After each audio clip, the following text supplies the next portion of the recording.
If a man builds a temple, he builds it for his God. But if a man builds a well, he builds it for his guilt. Folk proverb from the Thar Desert, Rajasthan, in the heart of the Rajasthani desert. Where the heat bruises the sky into copper and silence stretches wider than the horizon, there lies a place that does not rise but descends. A well not of the ordinary kind, not round, not modest, not dug in haste by trembling hands desperate for water. No, this was a well built with patience, with symmetry, with intention, and with a burden so heavy they carved it into stone so that it might no longer rest upon their souls. This is Chand Baori, and this is the story of a people who believed that sin could sink that, guilt could be given back to the earth, and that redemption could be measured not in prayers, but in stairs. The kingdom of dust, the land was parched, not only by the droughts of nature, but by the droughts of justice. It was the 8th or 9th century AD. Historians differ, and the Nikamb dynasty ruled these lands with a hand neither cruel nor kind, but worn by time and obligation. King Chanda, from whom the name Chand Baori would one day derive, was no mighty warrior nor saintly sage. He was a man caught between famine and faith, between the needs of his people and the silence of his gods. Rains had failed for years. Crops had withered, rivers had shrunk to memory. And the people whispered, "This is not just a punishment from the sky. This is karma returning." They believed that the suffering they now endured was the fruit of actions some known, some forgotten, their own misdeeds, their ancestors. Even the land itself had become heavy with unspoken wrongs. So they turned to a solution, not just of survival, but of symbolism. A well, but not just any well. Not to drink but to descend. Most wells are pragmatic. You dig, you find water, you survive. But Chand Baori was never meant to be just useful. It was meant to be transformative. Built not upwards like a temple, but downward like a confession. It was said that for every wrong one committed, there must be a step. And so they built thousands. 3,500 precisely carved stone steps, aligned in perfect symmetry. Each side of the square structure repeated this pattern like a chant. Down, down, down until the sun could barely kiss the lowest level. And it wasn't just the number of steps that mattered. It was the act of choosing to walk them. Because to step down was to humble the self, to acknowledge one's weight, to dare to unburden. In later centuries, the elders would say, "One does not draw water from Chand Baori, one draws silence, an offering of effort. Why build such a thing in such a time?" Because in their minds, effort itself was the offering. You say, the people of this land had long believed in a principle deeper than mere ritual, that physical labor born of contrition had power. Unlike temples funded by gold and constructed by hired artisans, this well was dug and chiseled by hands that trembled with need. They believed that to lift a stone here, to carve a step, to polish a wall, was to offer the body as proof of repentance, not to a god, but to Dharma, the law of rightness itself. And so they labored. The king gave permission. The villagers gave blood. The earth gave stone, and the desert watched. The shape of remorse, the structure of Chand Baori, is unlike anything else. From above, it resembles a mandala, sacred geometric diagram used in meditation. But from within, it resembles something more intimate, a descent into the self. Why? Because each side of the square is a mirror of the others. No side is dominant. No staircase rises above the rest. It is equal as karma is. It is endless as desire is. And it is silent as guilt becomes, when unspoken too long. Some say the design mirrors the chakra system energy centers descending from the crown of the head to the base of the spine. That each level of the well reflects a level of awakening or of release, and at the very bottom, there is no ornament, no throne, no reward. Just water, still, cold, unmoving. The kind of water that does not quench your thirst, but reflects your face back to you. Descent, as devotion in modern times, we speak of spiritual ascension, of climbing, of growing, of rising above. But in the ancient mind, there was wisdom in descent. To go down was not to regress, it was to return. To the womb, to humility, to the root of what was once forgotten. The Vedas speak of this, though few now remember. As the tree's fruit falls to the soil, so must the soul fall into silence before it can bloom again. Rig Veda, interpretative translation. And so they built a structure that demanded downward devotion, not to isolate the divine on a mountaintop, but to remind the seeker, you must pass through shadow to find peace. Karma carved in stone, the very act of building this place became its own ritual. The legend says that one mason carved a mantra into every 100th stone, not to be seen only, to be felt. He whispered as he worked, Om Krim Nime Karma Nishaya, a chant asking for the burning away of karma. By the time the Baori was complete, it had become more than a structure. It had become a repository of intention. Each brick bearing not just weight but willingness. A well for all, unlike temples. Chand Baori never forbade entry by caste, class, or gender. Women came in veils. Men came in silence. Children came, uncertain of what they felt but knowing it mattered. The sick came, the dying, the guilty, and none were turned away. For this was not a palace, not a shrine. This was a place for burden. The kind we all carry, the kind we dare not name in public. The kind that sinks.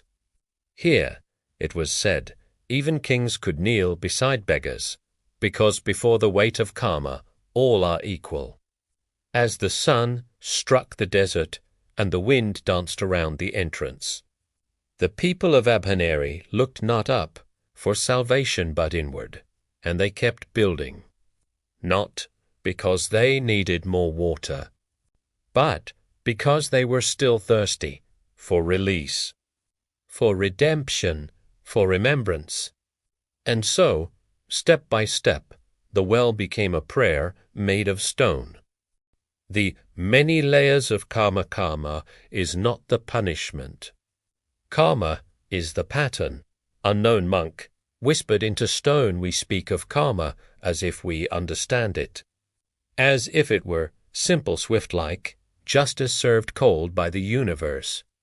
But the ancient ones knew otherwise.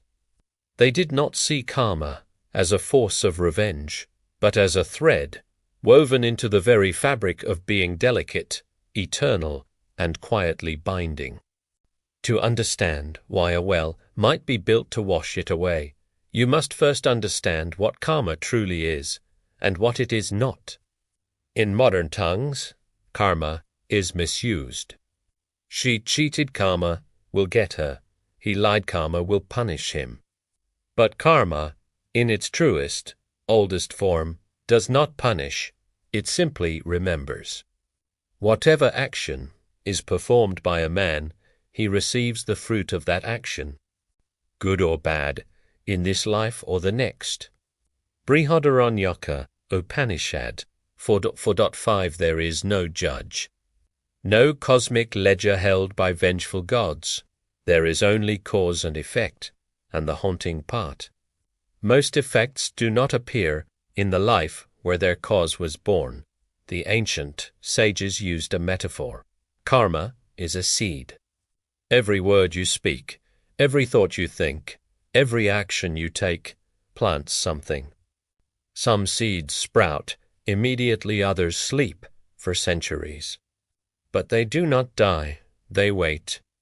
Until soil, time, and condition align, and then they bloom, perhaps not in your current life. Perhaps not in this body, but bloom they shall.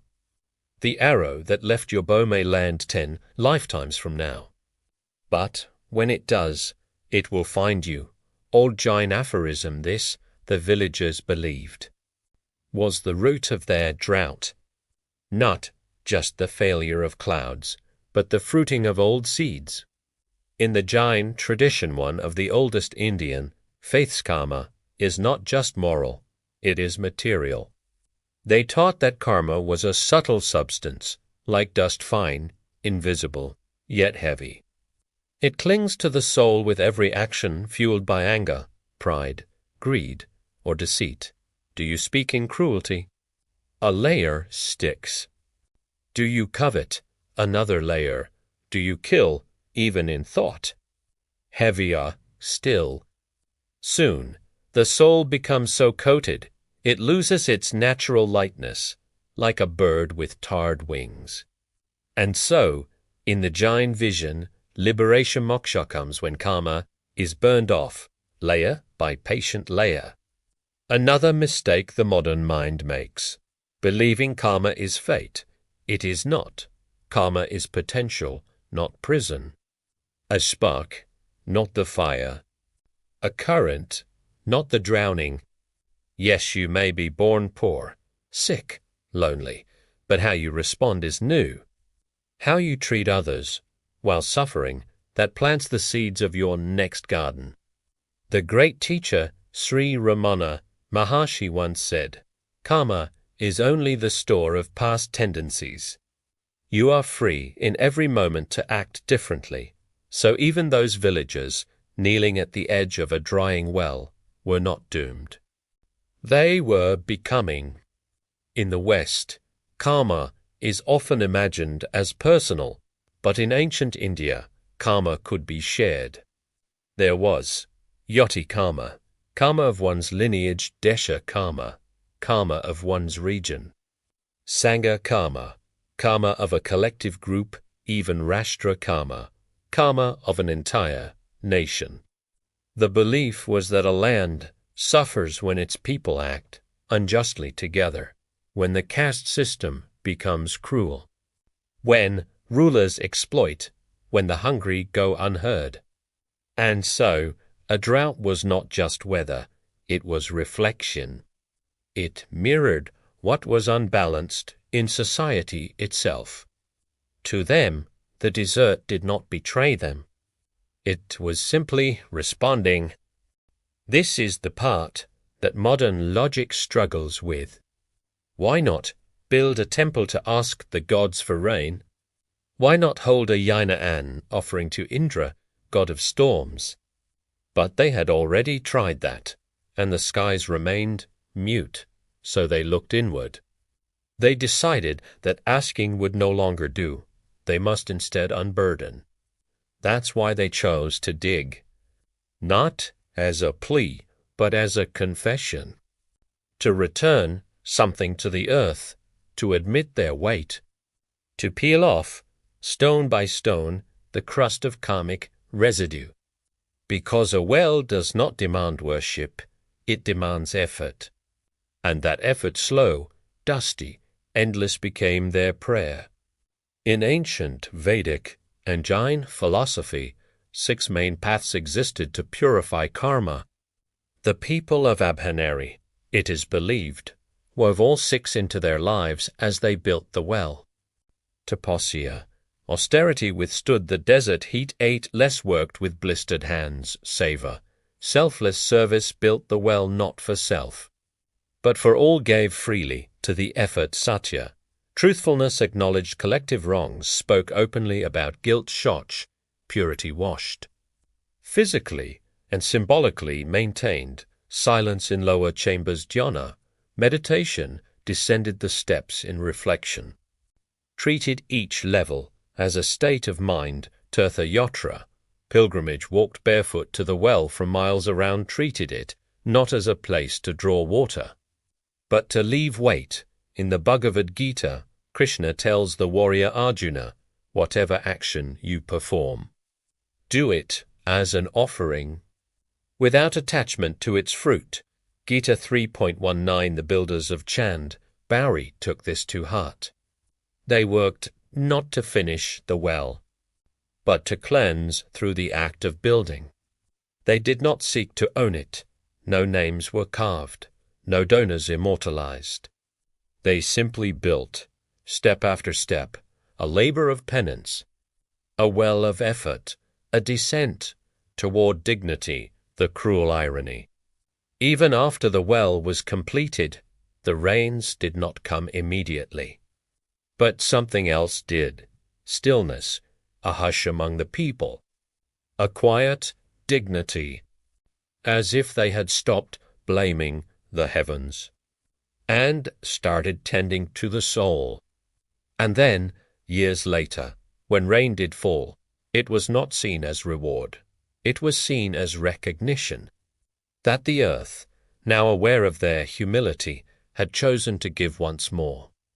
And so we return to the well. Can karma be washed?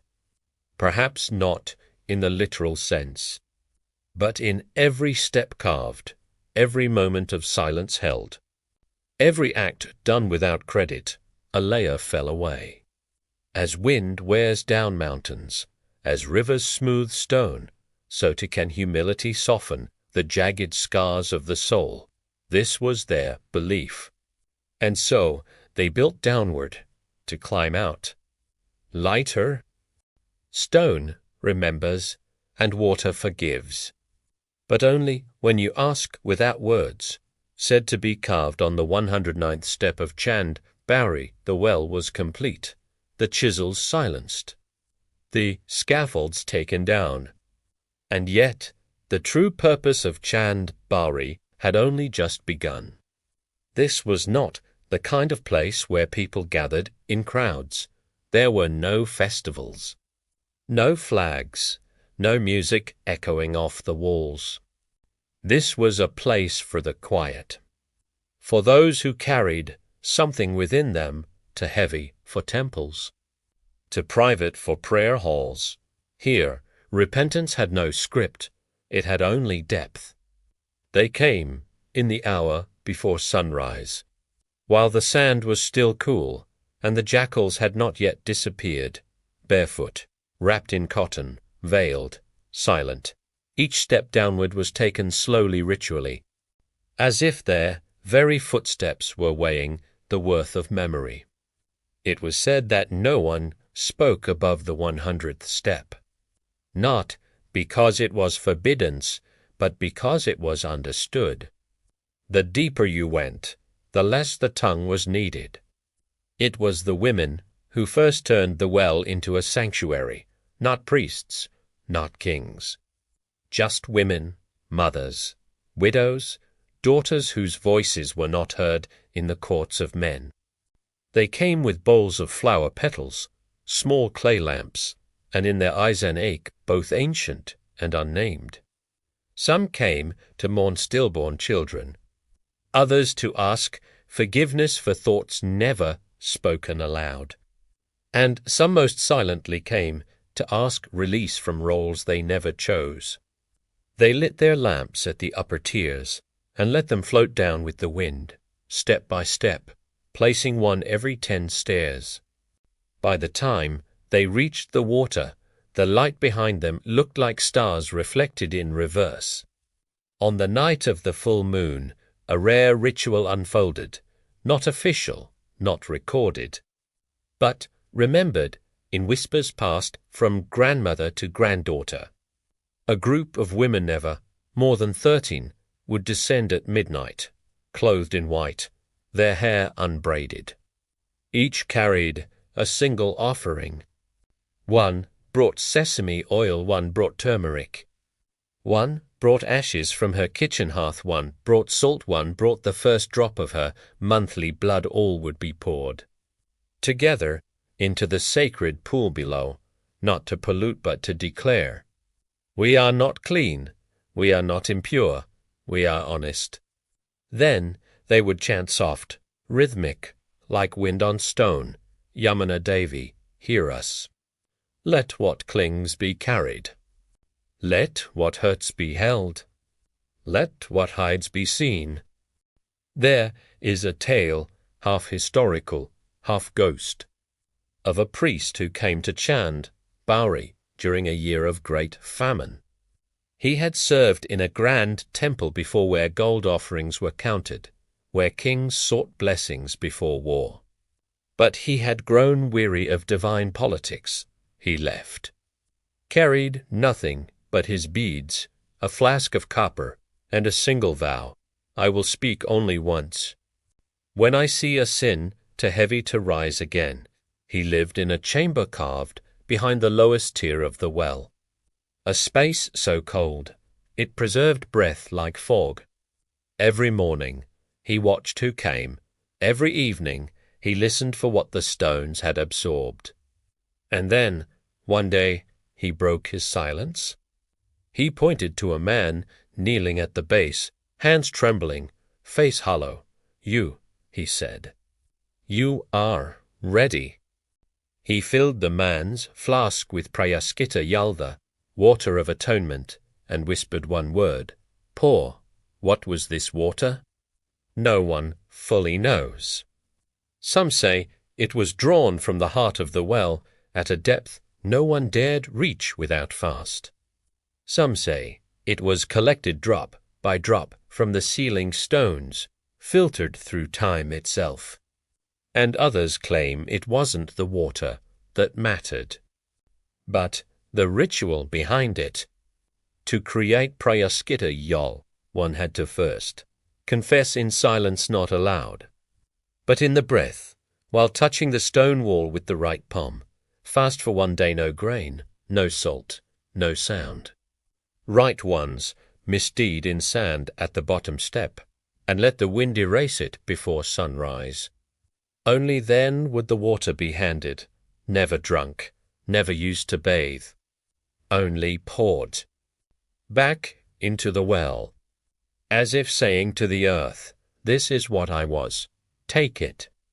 Once every 7 years during the eclipse month, a rare fire ritual was held deep within the well. This was Ugni Snana, the bath of fire. Yes, fire in a well of water. A platform was constructed just above the central reservoir. Priests, wrapped in red, performed offerings to Ugni, the fire god, not to invoke wrath, but to ask for cleansing by both fire and water. Fire to burn the old patterns, water to carry away the ash. The chant was long, haunting, echoing like thunder in a bottle. Idem karma, idem don, let this deed be returned. Let this offering be enough. When the flames died, they scattered the ash into the well, and left, never looking back. Because to look back was to reclaim. If one rule was sacred in the Baori, it was this: silence is more truthful than speech. A boy once asked his grandmother why they never spoke inside the well. She replied, "Because here your words fall into the water, and water carries everything." Speech, after all, is slippery. It can justify, excuse, decorate, but silence only ever speaks the truth. And so, in the well, people learned to confess with tears, with kneeling, with the way they touched the wall. There is a tale passed among desert nomads of a woman named Amrita. She was a temple dancer, once adorned with gold, praised by nobles, envied by wives. But one day she vanished. No one knew where or why. Years later, a shepherd claimed to have seen her at Chand Baori, seated on the lowest step. Dressed in simple linen, face bare, she was not dancing. She was still. He said she remained there for 2 days, never eating, never sleeping. And when the 3rd day came, she walked into the water and did not rise. No body was found. Only her ankle bells, left folded on the final step. The locals say she didn't drown. She let go of name, of beauty. Of karma, unlike temples, the Baori had no sanctum. No deity enshrined, no throne, no crown. It was open to sky, to time, to all, and that was the magic.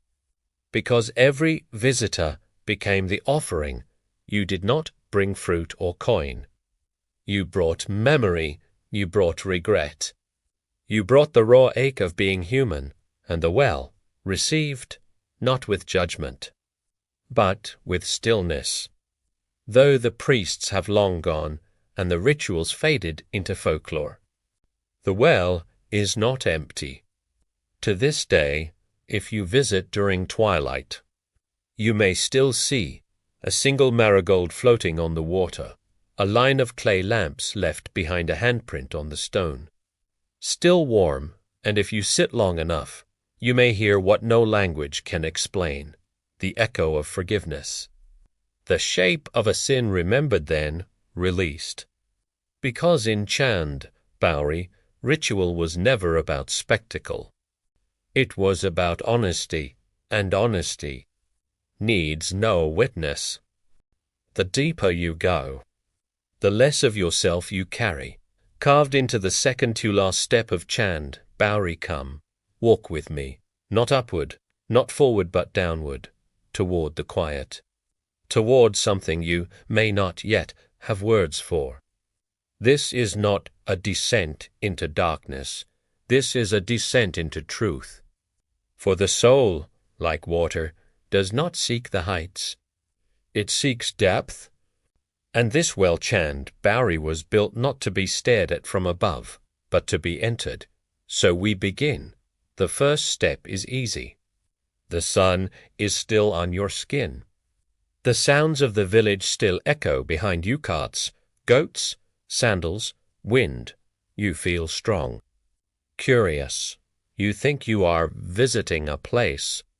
But the well is patient. It waits for you to understand you are not the visitor. You are the one being seen. Already the air shifts. It is cooler, denser. The light begins to fracture. The heat of the desert is no longer your companion. It is said that by the 10th step, your breath shortens. Not from effort, but from the strange feeling that you are no longer in a place made for the living. Not quite. Here, you begin to notice the stone. It is not blank. It is not passive. It watches. You see carvings too faint to decipher, fingernail scratches, palm-sized, smudges left by generations of touch. Each stone feels as if it has heard a secret, and none will tell. You begin to wonder how many came here not to draw water, but to leave a piece of themselves behind. You call out just a test, maybe a name, maybe a laugh. It echoes, yes, but strangely, not away from you, but toward you, as if the sound folds back into your mouth, asking, is this what you truly meant to say? By the 50th step, many pilgrims stop, not because they are tired, but because they are afraid. Not of demons, not of death, but of being heard by something deeper than God. You realize it suddenly. There is no wind here. You feel the stillness pressing against your clothes. Your hair no longer dances. The world above continues, but it has let go of you. You are no longer of the desert. You are below it. You look up and the sky is a perfect square, so distant, so indifferent. Like a memory you're trying to remember, but no longer need. There it is. Still, black, undisturbed. Water so calm it reflects nothing unless invited. The air smells faintly of copper, sandalwood, and thyme. It is said that this water holds not just the sun's reflection, but your shadows, the part of you you do not show. Here, many kneel, not to pray, just to look, to see what rises when no one is watching. You place your foot on the final stair. Something inside you changes. There is nothing below. No room to go deeper, only stillness and silence. A silence so total, so consuming, that it does not seem like the absence of sound, but the presence of something older than language. You cannot speak here, not because it is forbidden, but because your mouth has no more to say. What is there to confess when the stones already know? Some say that if you are still enough, the wall beside the final step will open, not literally, but in feeling. There is said to be a hidden cavity, not physical, but spiritual. A place inside yourself that only reveals when you have descended all the way. Call it memory. Call it regret. Call it truth. Whatever it is, it arrives uninvited. And it stays. There is a tale of a boy who came to the well carrying only one thing, a name. The name of the man who had wronged his mother, the name of the landlord who had taken their land. He held that name like a blade, repeating it as he walked downward, as if the echo would punish the guilty. But when he reached the final stair, he forgot it. Completely, he could remember the pain, the shame, the hunger. But the name, gone. It was said the well had taken it, not to absolve, but to show vengeance is just a wound that keeps spelling itself. Let the water finish the sentence. Some visitors came not for forgiveness, but for integration. They did not want to banish their sins. They wanted to meet them. They would descend barefoot, wrap a black cloth over their eyes, and walk blindfolded the final 20 steps. Why? Because they believed. Only in blindness does the shadow come forward. When they removed the blindfold at the water's edge, they were instructed to do only one thing: look at their reflection, not to judge, not to cry, just to see. Because some truths do not want repentance, only recognition. A question often asked, and the answer is, no one knows. The visible reservoir ends around step 100. But villagers say the actual pit continues beneath, dug far into the earth sealed now by stone. They say that when the well was first opened, the builders heard a sound rising from below, breathing, not gas, not wind, just the steady rhythm of something that had been buried and forgiven. You do not live in the well. You are not meant to stay, so you turn and begin to climb. The ascent is harder not because of weight, but because you are leaving something behind. You feel it. The step where you let go of pride, the step where you stopped lying to yourself, the step where you met your past and did not flinch. By the time you reach the top, the sun feels too bright, the air too loud. But you are grateful, because now you know where the silence lives, and it knows you. The well was never meant to erase you, only to mirror you, to strip away the ornaments of your story, titles, excuses, justifications, and leave only what breathes beneath all that, You, just, you, the pilgrim, the bearer, the soul beneath the dust. And now you are lighter, not because your sins are gone, but because you no longer hide from them.